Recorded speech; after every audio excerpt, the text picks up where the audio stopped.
Pauta bastante importante aqui no Jornal Nova Brasil Brasília. A gente falou bastante do Outubro Rosa e agora a gente está no Novembro Azul, que é uma campanha mundial de conscientização e prevenção do câncer de próstata, que é o segundo tipo de câncer mais comum entre os homens. A gente sabe que a nossa audiência aqui da Nova Brasil, né, tem muitas famílias assistindo, então é um recado bastante importante. A gente vai conversar com o Paulo Bergerot, que é o oncologista da Oncoclínicas Brasília, especialista em câncer de próstata. Paulo, muito obrigado por nos atender, muito bom dia. Primeira pergunta é, eu acertei o seu sobrenome, é Paulo Bergerot mesmo, tá correto? Bom dia. Muito bom dia, tá certinho. Agradeço demais a oportunidade para a gente estar aqui presente hoje para divulgar esse assunto, aí, como você ressaltou, aí, tão importante.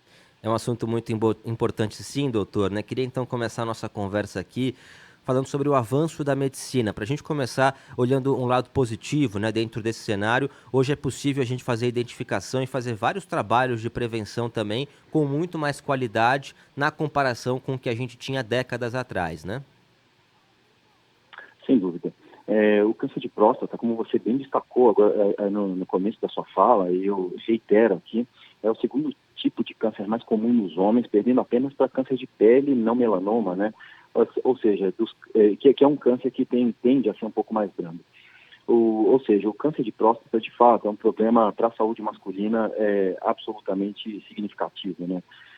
Basta a gente ter em mente ali que 1 a cada 8 homens no mundo desenvolverão essa doença ao longo da vida. A notícia boa é que nem sempre esse câncer ele aparece, né? Na maioria das vezes ele não aparece num estágio ali muito agressivo da doença. Então é passível de controle. E para a gente ter o controle, como você ressaltou, a gente precisa detectar o câncer, né? E quanto mais precocemente a gente detecta o câncer, maiores as chances de sucesso e até mesmo de cura desse câncer, né? E indo ao ponto que você realmente focou aqui na sua pergunta, em relação às tecnologias atuais, ao desenvolvimento da oncologia e à detecção precoce, sim, sem dúvida. Hoje a nossa recomendação genérica é que os homens, a partir dos 45 anos, eles comecem ali a ter um pouco mais de atenção à sua saúde nesse sentido, né? Se preocupar com alguns fatores, fazendo check-ups anuais e tudo mais. E incluir nessa rotina de exames a visita ao urologista para fazer uma avaliação. A gente sabe que os pacientes, as pessoas, né, que têm alguma predisposição familiar ou algumas outras características, que se for o caso mais à frente a gente conversa, mas que elas teriam indicação até de começar um pouquinho antes, inclusive, a partir dos 40, uma pessoa que tem um grande histórico familiar de câncer de próstata. E ali, dentre os métodos ali que a gente utiliza, ali, sem dúvida nenhuma, a gente hoje tem como rastrear ali a detecção do antígeno específico da próstata, né, que a gente usa ali a siglazinha PSA, né, que a gente consegue dosar através de um exame de sangue comum. O exame de toque retal, que também é um certo tabu, né, entre os homens, culturalmente a gente tem isso daí, mas também é um fator a mais, né, ele não vai dar o diagnóstico por si, mas ele é um fator a mais, é importante também de ser incluído na rotina, mas isso tudo deve ser conversado com o urologista ali nesses exames de rotina, ali, como eu mencionei. Doutor, muito importante essa sua fala. Eu confesso que, por exemplo, eu não sabia dessa recomendação de pessoas a partir de 40 anos, homens a partir de 40 anos, quando há esse histórico familiar. Eu achei que fosse 50 anos, independentemente do histórico. Houve uma mudança em relação a isso? A idade está sendo reduzida realmente por conta da prevenção? Como está sendo feito esse trabalho? Não, a recomendação formal que a gente tem é de 50 anos para os pacientes que têm maiores riscos, 45 anos. Entretanto, o que eu quis dizer com 40 anos foi a questão dos pacientes que têm maior risco, né, que estão ali mais predispostos a isso. Por exemplo, os pacientes que têm um histórico familiar muito grande, a gente sabe que isso daí pode levar a uma interpretação ali que de fato existe alguma carga genética ali que favoreça ao desenvolvimento de câncer de próstata. Os pacientes que a etnia também é um fator determinante ali importante, né? Pacientes que são afrodescendentes, por exemplo, eles estão sob maior risco de desenvolver essa doença. E aquelas pessoas que têm um estilo de vida ali pouco favorável, um estilo de vida mais saudável, né? Aquelas pessoas que não têm muito cuidado com a dieta, que não praticam atividade física, também estão mais predispostas a desenvolver um câncer de próstata. Nesses casos, os pacientes ali que estiveram vindo, né, as pessoas, né, perdão, que estiveram vindo e que se enquadram ali nesse tipo de perfil, de repente podem tomar um pouco, um excesso de cuidado e começar esse tipo de rastreio a partir dos 40 anos.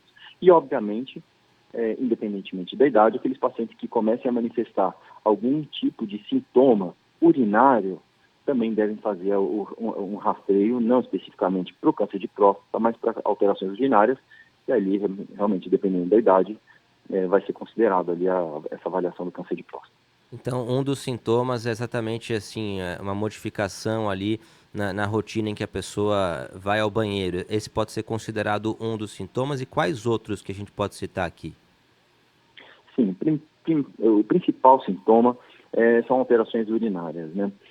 Aquele paciente que começa a ter um pouco mais de dificuldade para urinar, e essa dificuldade pode ser representada ali como uma diminuição do jato urinário, né, propriamente, ou eventualmente uma sensação de que a bexiga está cheia, mesmo após ele ir ao banheiro.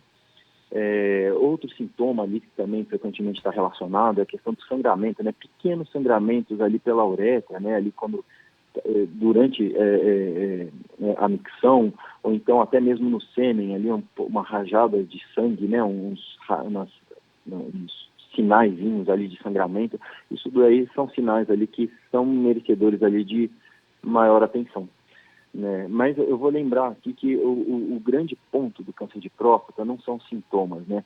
Eles não são tão comuns assim como gatilho do diagnóstico, principalmente quando o estágio da doença é mais precoce. A doença mais inicial, tipicamente ela não vai desenvolver sintomas. E a campanha é justamente nesse sentido, né? Do paciente não esperar os sintomas para investigar.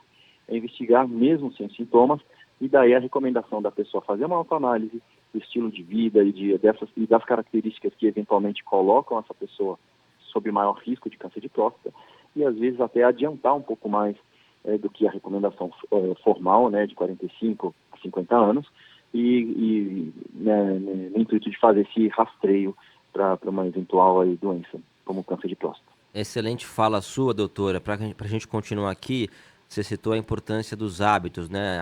Imagino que a alimentação boa deve ajudar bastante em relação à prevenção, não apenas a esse tipo de câncer, mas a todos os tipos de câncer, né? Ter uma boa alimentação, praticar exercício físico, atividade física, isso deve ajudar, e ajudar muito, né?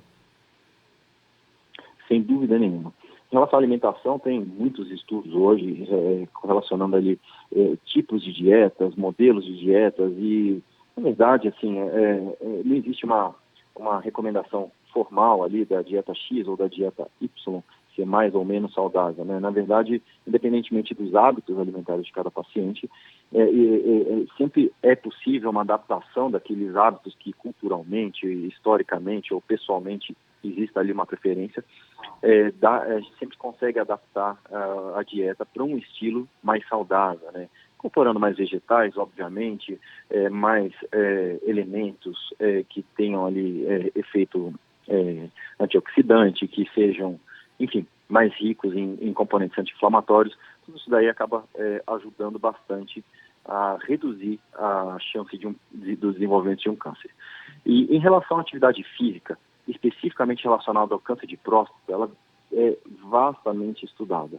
E ela é benéfica em qualquer estágio, em qualquer estágio da doença. Tanto no estágio inicial, onde a doença ainda está em desenvolvimento, onde ainda não tem um câncer de próstata, quando aquela pessoa tem ali geneticamente ou tem aquela predisposição para desenvolver, a gente sabe que a prática de atividades físicas regulares, ela está diretamente relacionada a uma menor incidência de câncer de próstata.